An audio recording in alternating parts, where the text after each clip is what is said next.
আমরা বলেছি 5ই আগস্টের মধ্যে জুলাই সনদ এবং জুলাই ঘোষণাপত্র হতেই হবে, এর কোনো বিকল্প আমরা দেখতে চাই না।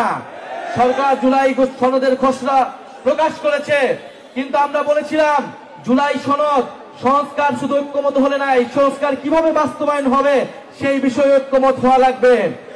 90-এর গণ অভ্যুত্থানের পরে রাজনৈতিক দলগুলো বাংলাদেশের জনগণের সাথে, ছাত্রদের সাথে প্রতারণা করেছিল। ত্রিদলীয় জোটের রূপরেখা তৈরি করা হয়েছিল, এই রূপরেখা কোনো দল মানে নাই। ফলে আমরা এবারও কোনো প্রতারণার সুযোগ দিব না। জুলাই সনদ হতে হবে এবং জুলাই সনদের ভিত্তিতে নির্বাচন হবে এবং এর আইনি ভিত্তি থাকতে হবে। নির্বাচিত যেই সরকার গঠন করুক এই সংস্কার বাস্তবায়নে সে বাধ্যবাধকতা থাকবে।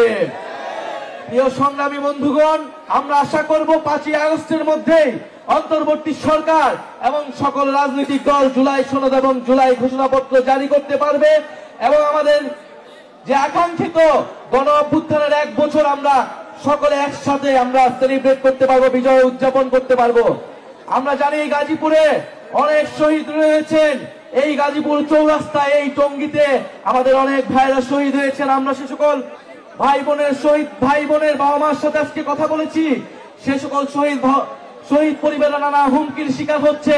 আমরা গাজীপুরের প্রশাসনকে স্পষ্টভাবে বলতে চাই, এই সকল শহীদ পরিবার, আহত যোদ্ধাদের পাশে দাঁড়ানো আপনাদের দায়িত্ব। আপনাদেরকে অবশ্যই শহীদ পরিবারদের দায়িত্ব নিতে হবে, আহত যোদ্ধাদের দায়িত্ব নিতে হবে। প্রিয় সংগ্রামী বন্ধুগণ, আমরা আর বক্তব্য দীর্ঘায়িত করব না। জাতীয় নাগরিক পার্টির জুলাই পদযাত্রার শেষের দিকে আমরা গাজীপুরে এসেছি। ইনশাল্লাহ গাজীপুর যেভাবে গণ অভ্যুত্থানের মধ্য দিয়ে জাতীয় নাগরিক পার্টিকে, বাংলাদেশকে একটি নতুন দিগন্তের দিকে নিয়ে গিয়েছে, এই লড়াই, এই সংগ্রাম অব্যাহত থাকবে।